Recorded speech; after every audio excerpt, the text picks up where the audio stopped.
Let's get started. General interventions for client-like cancer. We know that there can be some impaired immunity in hematopoietic, that is, your blood cells, the replication of your blood cells and its functioning, that can be occurring. Altered gastrointestinal structure and function if the cancer is GI related. Motor and sensory deficits if there's some like a brain tumor or a neural type of tumor. Decreased respiratory function, of course, if it's in the trachea, the lungs. Oldest form of cancer treatment. Let's talk about some treatment. We're going to be talking about radiation and chemo after a little bit, but let's talk about some of the treatment. Prophylaxis. What are they doing with the prophylactic form of treatment? They're preventing it from occurring in the first place. Surgery. Or prophylactically is also a benign tumor that may be removed, and they want to remove that. A polyp that's removed.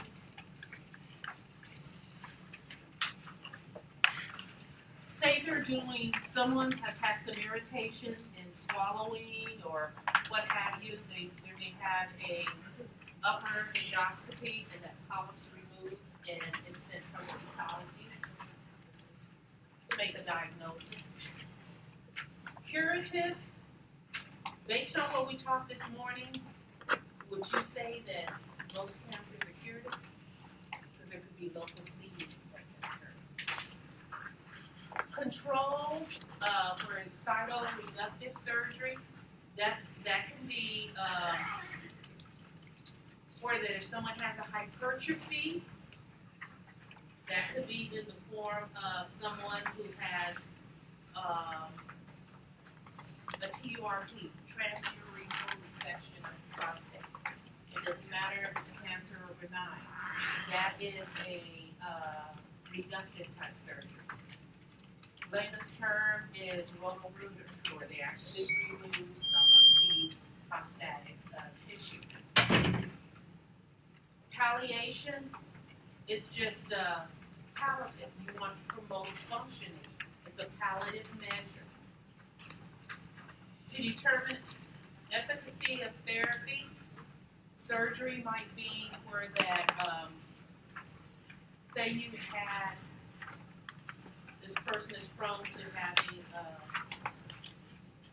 resection of the prostate, and they do the surgery to see if this person has increased function. That is with urination. Efficacy surgery.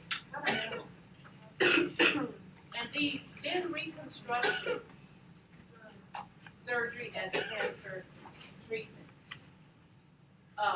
For instance, if this person had a mastectomy,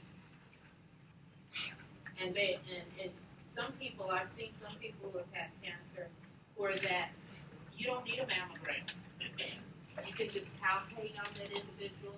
It's a hardened area. The color changes. You'll hear a term, I'm not French, but it's an orange type of appearance, like the orange, the outer surface of the orange. It can be the growth inside. It can be surrounding inflammation and reaction to that. But reconstruction is also, once they remove the cancer, there can be reconstructive therapy after the person may have gone through radiation. These are just different types of eradicating or taking out cancer. Radiation. When a person's going for radiation therapy, besides the patient, who else should you be protecting? Yourself. Purpose to destroy cancer cells with with minimal exposure of the normal cells to the damaging actions of radiation. Radiation and chemo gets rid of the cancerous cells at the same time it gets rid of new cells, healthy cells. That's why some individuals, when more prominent, you'll see the normal cells are being eradicated, and you see some of the symptoms we're going to talk about in a little bit. Radiation kills normal and also cancerous cells. Mechanism of action, killing effects of radiation. It actually kills the cancerous cells. There's different types, teletherapy and brachytherapy. If you're taking care of a person who has a radiation implant as a treatment for cancer, you need to make sure that that person's in a room by themselves. Number two, you want to cluster your care where you're not constantly going back in and out. What might you have to wear to determine the amount of radiation exposure you have? Any of you been the little badges that will determine the amount of exposure you've had? Okay. If you have a patient that has an implant, say it's a uterine implant, you need to make sure that it is dislodged for any reason. You know the policy and procedure of your facility as to getting rid of that implant that has been dislodged. Most places question. Yeah, aren't there like special precautions, like for people going through radiation, like when they go home and using the bathroom and stuff like that, that they have to worry about? Exposing other people? Yeah, like yes. family members yes. and. Yes, and that would be in the form of. Let's put it to the hospital first, and it'll explain at home. Do we want that radiation to be in the systemic circulation of the rest of the home or to the community? So, what might you think we do? Did you have a question? Yeah, are the implants, are you talking more like the radiation seeds or? Seeds, any type of implant. Okay. What might you think they do? If this was in the hospital and this patient had had radiation implant, what might we do when we're flushing that code? Twice, 2-3 times. You need to look at the pocket. Question? Isn't that more for chemo? It's more for chemo because of the excretion through the urine. Why do you flush it twice? But I know for radiation, I don't know if you guys saw on the news that Amtrak train, they kind of shut down the train because somebody had they thought it was something radioactive on the train, and it turned out to be a passenger because he had just had like some radioactive test or something, and it was still within his body. So it will register, but it should not pose a threat to those. Now, unless you're working in the hospital or they're at home and those seeds fall out, then that's a problem. Question? Well, I know sometimes they give, if you have like a thyroid removed for thyroid cancer or whatever, they'll give you like radioactive iodine pills, and you, like, I know my dad had this, and they had to keep a certain distance between him and my stepmom. They couldn't use the same bathroom. Right. Couldn't sleep in the same bed because it comes out in your sweat, and she could be exposed and all that. So maybe that's It's taken systemically. right. Yeah. But Professor Bethune is right. It's usually if it's chemo, but if it's in that form, it's going systemically, so it's going through your sweat or urine. So, the question you need to know, or you need to respond to, is what are some protective measures? You're going to cluster your hair. You're going to minimize your exposure. If there is an implant and it's documented, you need to, if it's dislodged, you need to know the policy procedure of your facility. Generally, there is some special tongs. You don't use gloved hands to pick it up. And you definitely don't use gloved hands and put it back in. You definitely want to use the tongue and dispose of in a receptacle that is determined by your environmental services that you receive. Sorry, cluster care document policies for removal of implant. What was the other thing? Said for- Use tongs. Some type of tongue or something to pick up, not with glove hand, because the radiation can't go through. Questions?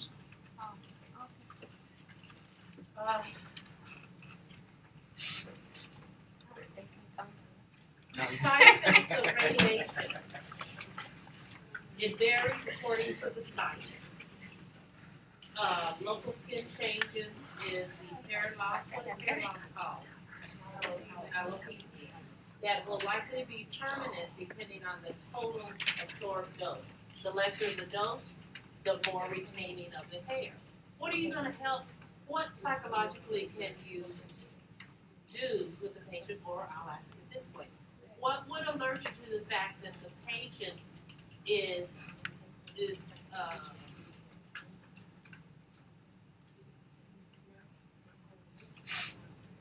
understanding your teaching and is making steps toward dealing with their alopecia? Well, what did you do? First, they would acknowledge why they understand the correlation, why they're losing hair. How could you promote the psychological integrity of someone if it was a female between the ages of 20 and 40? What might they do? Get them weak. Huh? Wait. Wait. Wait. Oh, wait. Oh, I forgot what you said. Okay, wig. Then they use different hairstyles, a hat. And some people are so in tune to themselves, they go with the shaved head. It doesn't matter to them.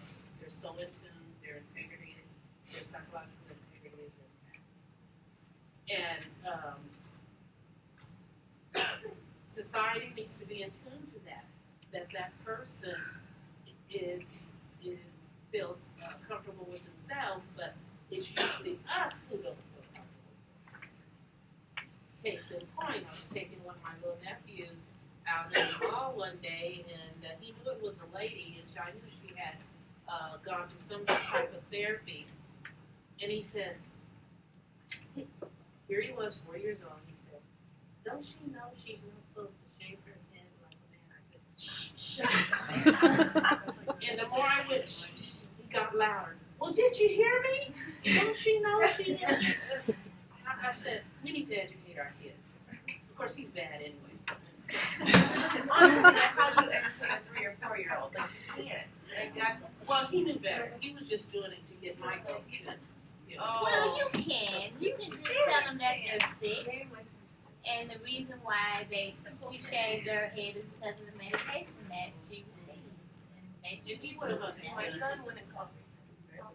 But if I had said that to my nephew about medication and stuff, he'd go up to the woman and say, I'm sorry on medication.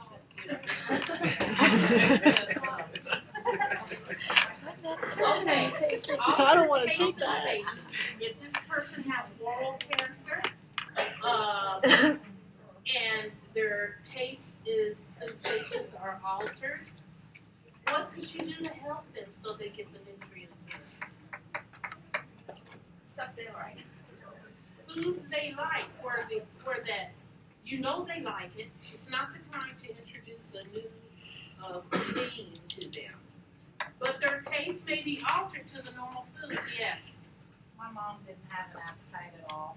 She drank a lot of Ensure and stuff like that. Will they give them stuff though to stimulate their appetite? Yes, appetite stimulants. But you know, they may give them something to stimulate their appetite, but they don't gain the weight as readily as they would before, because what's happening, you're having normal cells being killed at the same time as the carcinogenesis. Fatigue related to increased energy demand. If radiation, because it can invade into your vasculature, the thing about it is this person is fatigued.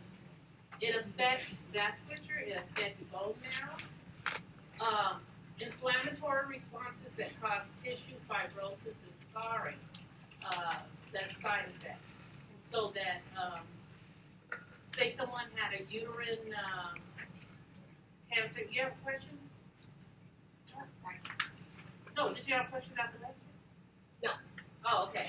Okay, inflammatory response that causes tissue fibrosis and scarring. This is another reason why some people don't want to have radiation. They use that as an excuse that for them is that it's going to cause other problems. It may cause scarring. Adhesions. Adhesions are nothing more than scar tissue, and it adheres to surrounding tissue, and it affects the function of surrounding tissue. So these are some side effects. What do we want to do to the patient? Teach accurate, objective facts to help client cope. Even though you know there's some myths out there, if a patient says, "Oh, I don't want radiation, I'm just concerned," you need to say, "I can understand you have some concern," or you can say, therapeutically, you might say, "I sense that you're having some difficulty dealing with this type of therapy." It's not anything to say, "Well, don't you want to get well over this cancer? Are you in denial?" It's not the time to say that. Okay. If they have a target, like they want to do a beam of radiation to a specific site, do not remove the markings, because that's exactly where they need to go. Because if you have it, you erase it, they may then have that beam go to healthy tissue, and those tissues are going to die, because it kills healthy tissue, some healthy tissue, and some, and it'll definitely be carcinogenic cells. After radiation, a person can have a burn, a radiation burn. It's not the time to be washing it with some soap because they need to have a bath, you know. You want to make sure you avoid irritating soap. You don't want to put, it's not the time to be putting creams on there. You let it air dry. If you do see any purulent drainage, you would notify physician of that. Because any of you seen a radiation burn? Yeah. It's like the denuding where you have the top of your skin that's off. You can see the reddening, you can see the epidermis has been denuded, meaning the top of the hair is off the epidermis. Do not use lotions or ointment. It's not the time to cover that a lot with Noxzema. In my culture, anything that's been affected, Noxzema go on, you know. So it's not the time to use any lotions or ointments because they become a medium for bacteria, especially when you take it on.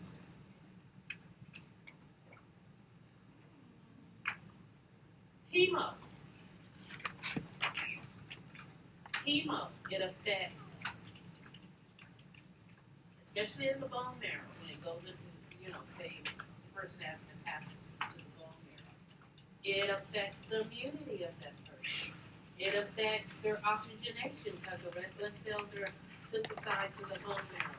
It affects your white blood cells. These individuals are high risk for infection because their white blood cells are affected. And any other blood cells. So these people, when they're on chemo, you really want to put them in the term is reverse isolation or neutropenic, because you don't want them to, their immunity's down, they're more at risk for infected prostate. Chemo is one of the major focuses for therapy for reduction of cancer. One thing about chemo, though, is what the goal of it is to use as less the lesser amount of chemo agent that you would need to treat the symptoms. Why?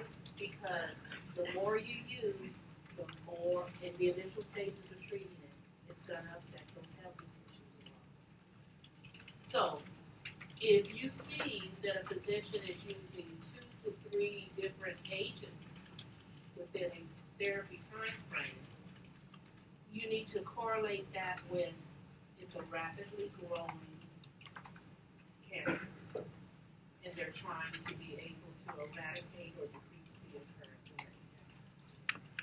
of it. So Yes, for the cells that are most effective, those are typically ones that are highly reproductive or you know what I'm saying? replicating. Replicating. Okay.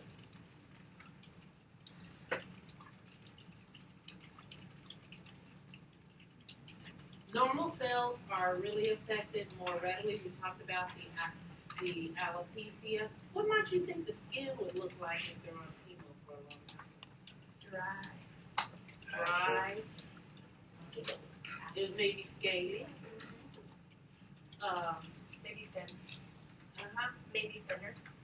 Might be thin. Any of those things because it's affecting the normal function of that skin.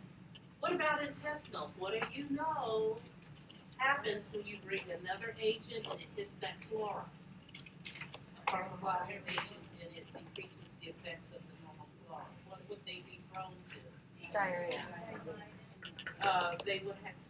They would be prone to diarrhea. They would be prone to irritation. They may have gastritis. Okay. So that being said, if they're prone to diarrhea, what do you need to be more acutely watching for with their labs? Electrolyte imbalance. Okay. Fluid. They're prone to diarrhea. Okay. Chemo and radiation. It affects those spermatocytes. So you need to tell someone if they're of childbearing age, guys, that this is a side effect. It affects your reproductive infertility.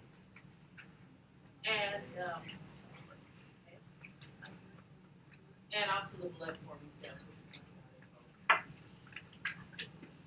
You don't need to know all these, but know that if it's anti-tumor, it's going to reduce that tumor. If it's anti-mitotic, it's going to lysis or stop the cells from going into mitosis. Okay. If it is combination therapy, they may have them on a antibiotic and also an anti-tumor or any of the others. You don't need to know a lot of these drugs because you're going to get into it or as to the treatment that they would more acutely use. And plus, you're going to be in farm. You're in farm. You're going to hear about it. Have you guys done over chemo drugs? I talk about the drug dose. They want to use the minimal amount of dosage of chemo to eradicate or decrease the carcinogenic cell growth. Drug scheduling, they'll start out, if it's a rapidly growing cancer that would have been determined by cytology, they may use a combination of drugs and taper it when they see the subsequent cytology reports or determinations. Extravasation, where have we heard that song? Where have we heard that before? IV. When you're giving chemo, it needs to be in a large peripheral vein. If they're on long-term chemo, what would be their site if it's not peripheral? It might be an IV portacat. It might be a subclavian line. It might be a tunnel catheter, or it might be a PICC. All of you have had exposure to PICCs in clinical. You've seen patients with peripherally inserted central caths. You have the PICC nurse put those in. The reason why you want a lot wider intimate blood vessel because you have that volume, and the medication gets dilutional with that large volume of a blood supply through that larger diameter vein. When people are on chemo for a length of time and say they do have a PICC line, those agents are irritating to the vein. Patients may complain of pain along the vein or irritation while the med is infusing.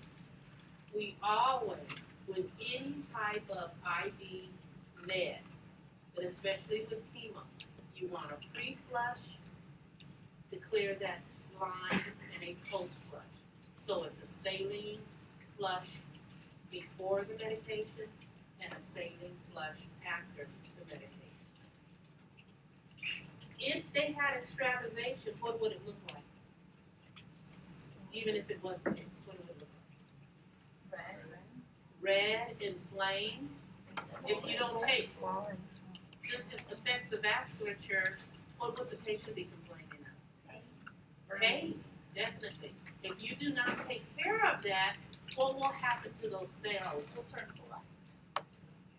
You'll have hypoxia first, that area. Then you'll have anoxia. Then you'll have cellular death. Necrosis can set in if a nurse does not monitor. It is a nursing problem if they're not in tune to these chemo agents that can cause extravasation if it infiltrates. You will not, as a regular nurse on the floor, administer these agents. You may give it if it's pill form, but you still need precautionary measures. But if it's IV route, you have to be chemo trained. What you will be doing is monitoring that patient close to their chemo treatment. We already talked about alopecia and what we can do. Nausea and vomiting. Tell me some meds you gave in clinical yesterday that our management can give for what? So there's Zofran, highly used. Phenergan makes you sleep. Did you say tech? But Zofran, Phenergan, those are two types. And you want to give it, when these people have had their chemo treatments, you want to keep it for that. Yes, it may be PRN, but you want to give this to this person every 4 to 6 hours. Because you don't want them to have intractable nausea where you can't get a control. Mucositis in the entire gastrointestinal tract. We already talked about that they'll be prone to diarrhea. What might be in the mouth? Dry mouth might have some thrush. You'll do oral care. Skin changes. You want to keep the skin dry. What I mean by that, you do cleansing with non-irritating agents, and you will make sure that they're dry because water causes erosion. Anxiety, sleep disturbances. They can have sleep disturbances because of all these other things. So you want a quiet environment. They most likely will be in a room by themselves, so you want to put that quiet. You will cluster your care. Okay.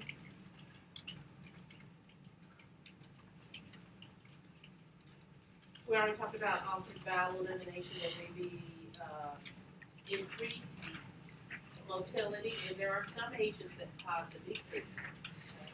So you would maybe give them some stool softeners, increase activity for their tolerance, dietary changes, foods that may be a little high in fiber, but you would give a stool softener to this person. If the person can tolerate it, because if they have a mucositis or thrush in their mouth, they're not going to want to eat. So you need to look at the total picture here. Bone marrow suppression. What are they a candidate for if you suspect that? What are they going to do to know if they're in suppression? So bone marrow aspiration. To determine.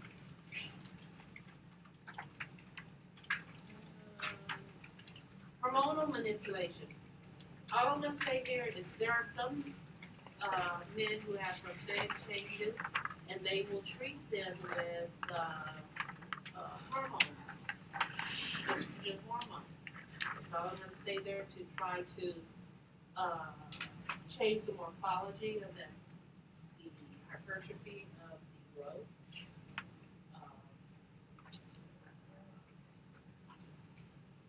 side effects of hormonal therapy, what would you think, Dave? If it's women, you would have androgen changes. What would you have in men? Someone said it. There might be gynecomastia that occurs. And a lot of times when you have hormonal therapy, things are metabolized in the liver function might decrease. We've got a lot of liver things that are not metastasized, but metabolized in the liver throughout the semester.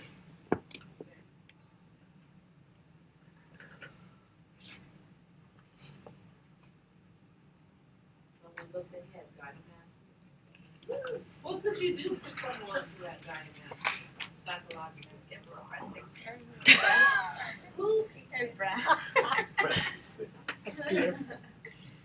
What could you do? AIDS. Sports bra. God, I'm starting to say that. But anyway, Ace Madness. It would work.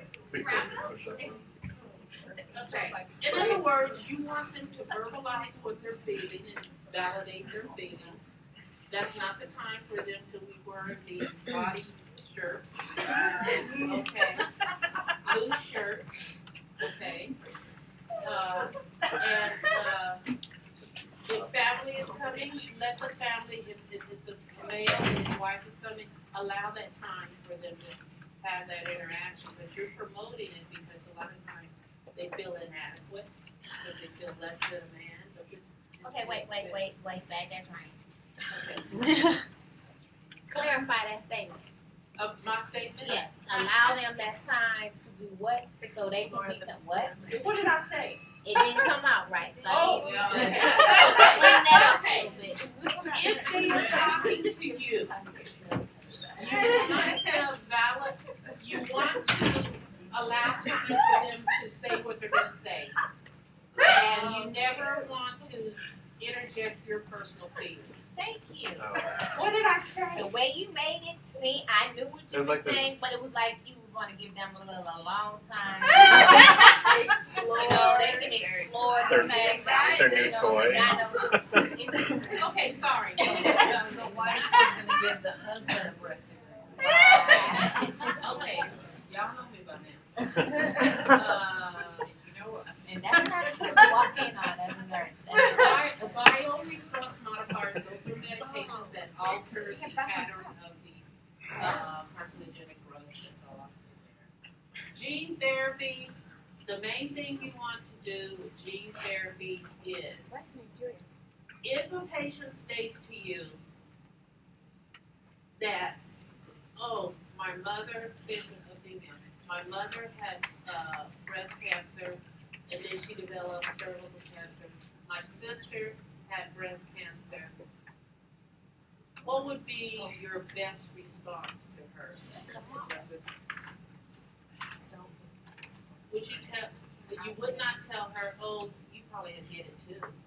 She needs to be tested. The best answer is, there is some correlation, however, you need to seek medical attention, expert medical attention.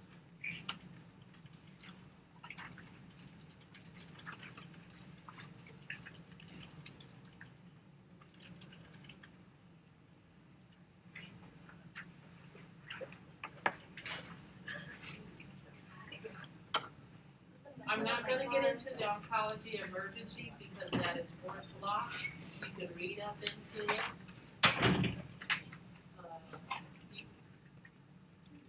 You're going to be talking about endocrine disorders coming next week, and you'll hear about this.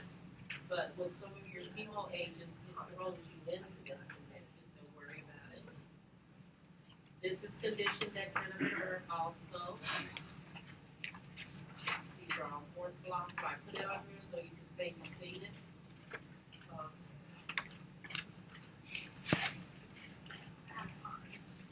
I think that's pretty much.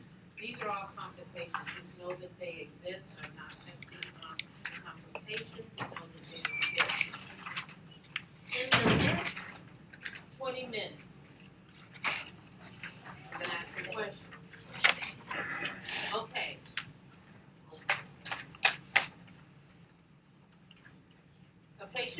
your clinic and you notice that you shake their hand, you put them in a chair, you're testing their blood pressure, and you notice a mole appears as a mole on their arm, what would make you think that it might be cancerous? Irregular borders, Irregular borders, what about the color? different There's colors. different colors within there, okay? Might be. It's not So symmetrical. what would you, pertinent questions you need to ask this person? How long has this been? How long has it been there? Has it changed? Has it changed? Do they work out in the sun? Who would you refer to? They're already in your clinic. Dermatologist. What would you anticipate being ordered to this person to determine if it truly is a biopsy? What would you be proactive with in telling this person to decrease the incidence of further sunscreens, sunblock? They say that's too expensive. What would you have?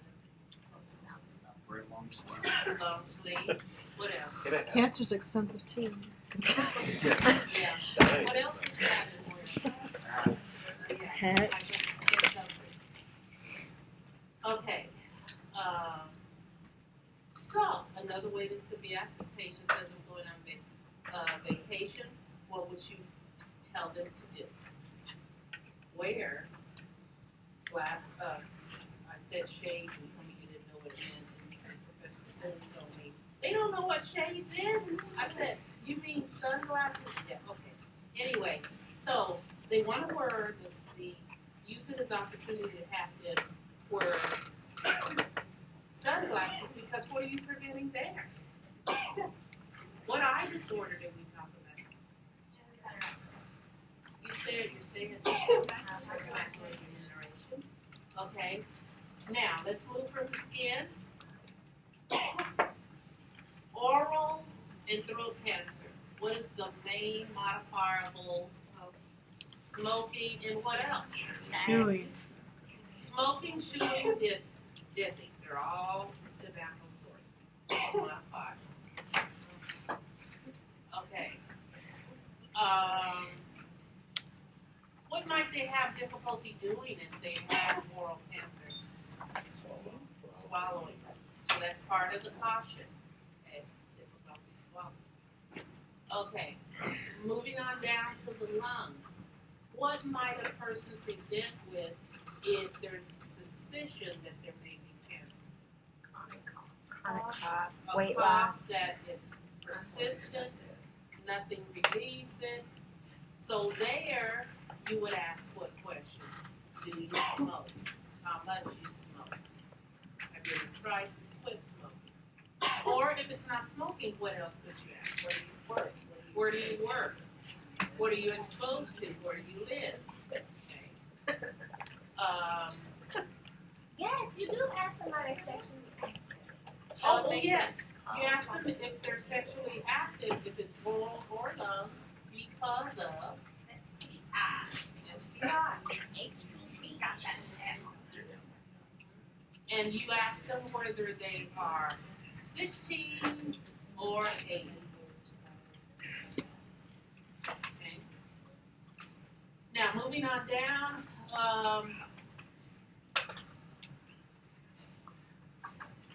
how would you know a patient understood your teaching relative to self-exam?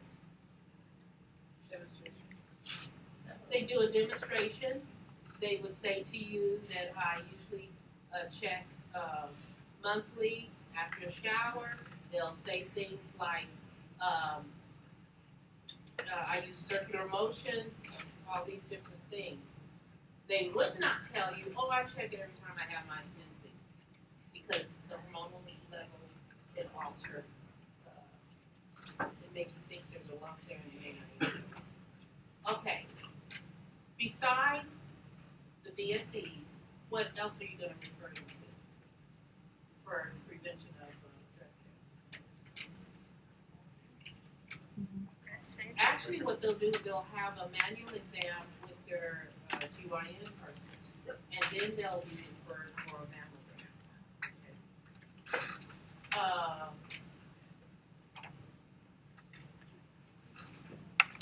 Okay. Moving on.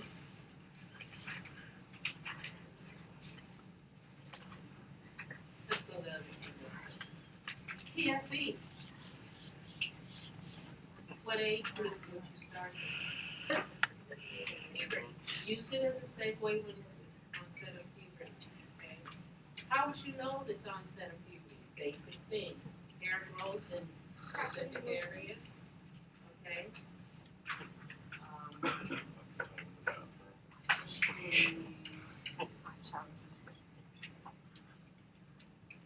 Prostatic. What age group would you institute? 40. 40 to 50. 40s for high risk, 50s for But- low risk. But the thing is, you want people who are advanced in age in the 40, 50. I'm not going to put that question, but I'm saying, what would be your focus? You know, in that age group.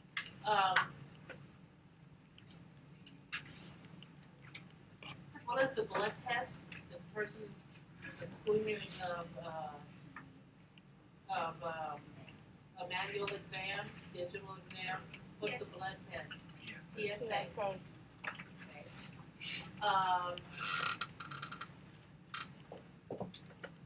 What manifestation or infant is female now? What infestation is more correlated with cervical cancer? HPV, those STIs that have. Okay.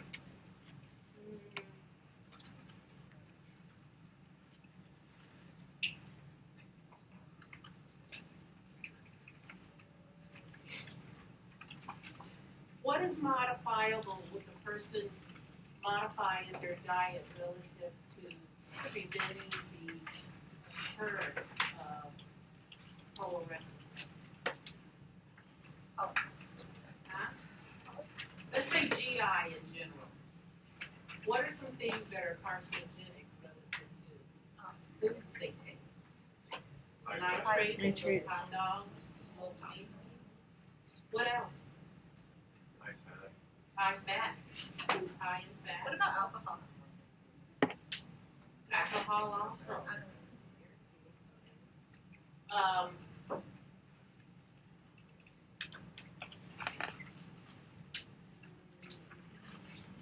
Of the cancers we've talked about, what would, and you have a target group of primary grade kids, grades 1 to 3. Of those cancers, which one could be more of occurrence for them that we talked about? Huh?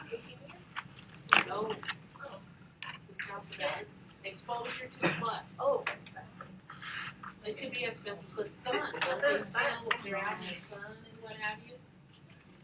So that would be a target. I'm looking at target groups. So which do you think they'd be? That young? Huh? That young. They still let them go out for recess. They're starting to see an increase in school-age children with skin cancer. Yeah, I've heard that if you, as a child, if you get a sunburn, it like raises your risk like 10, 15 times of developing skin cancer. Yeah, but if they don't get the sun, then they don't have vitamin D. It's not that they can't have sun, it's that they need to have the protection, and which SPF should you wear? Isn't there one with like, 40, there's one with some, 35. It's one, nowadays you say you should have UVA and UVB protection. So not just the regular old run-of-the-mill sunscreen, because you can get those rays that, I think, what is it, the UVA are more damaging than the UV. Even if it's cloudy. I just, We're giving you more information for you to know, but the main thing, if you look at a target group, you need to know what activities they do, what they're exposed to, as to what you do. Okay. Someone is receiving radiation. Post-radiation, what do you need to teach the other nurses on your floor about diminishing any complication of a radiation burn? Wear non-conductive bags. Huh? Okay, they already have a radiation burn. You want to have loose Not to put clothing. lotion. You do not want to put any creams on that burn. You want it to dry normally. If you notice any purulent drainage, notify the physician right away. If there are markings on the site of the radiation beam, do not remove it.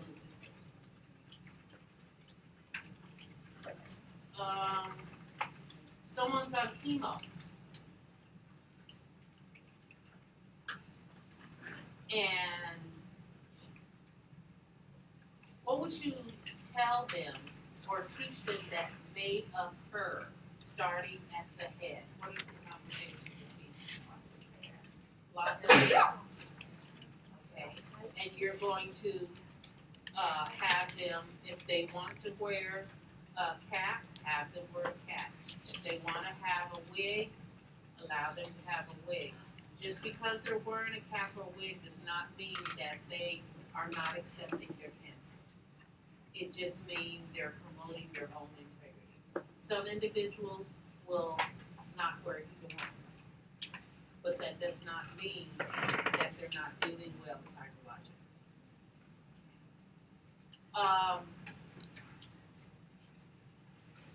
You have a patient, and two of you go in the room, and you're helping turn that patient.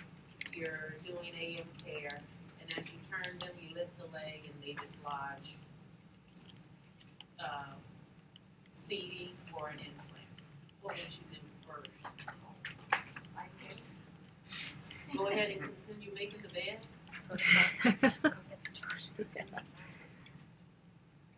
You would engulf it into the bed linen and put it in an isolation bag? No. You would stop right then and there. One of you would go out and get whatever your facility uses for disposal and get rid of it. And you finish your care with it. Would you alarm the patient and say, oh, you've dislodged this? You definitely would not do that.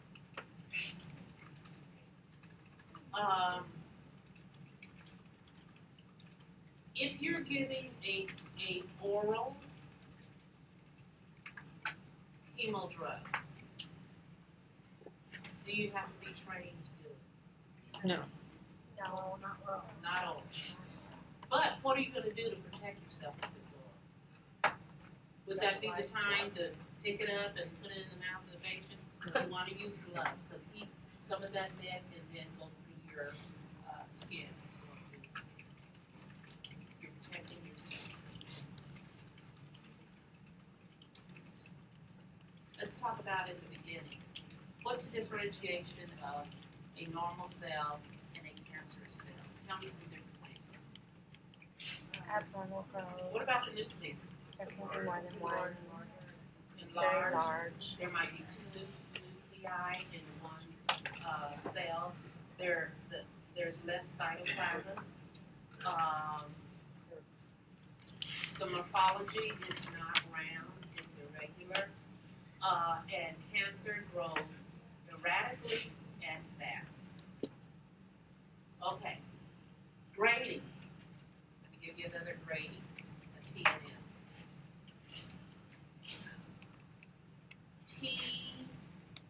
T1, N0, M0. T1, So it's N0, a smaller, not a N0. limb, and it hasn't moved. There's a Not tumor, metastasized. there's not nodal invasion, and there's no metastasis. Okay, we do one more. T3,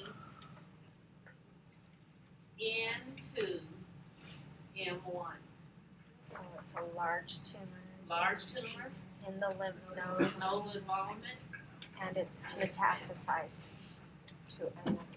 I think that's it. On Friday, I'm playing the video. So if any of you are squeaming, or you just don't know, well, it's not, I'm not giving it to be emotional, but on Friday, we're gonna be doing end-of-life care, the psychological aspects, the physical aspects, and also it's dealing with the family. When you deal with someone who has cancer, you're dealing with the family. You're involved in case management and everybody. Yes. I have a unrelated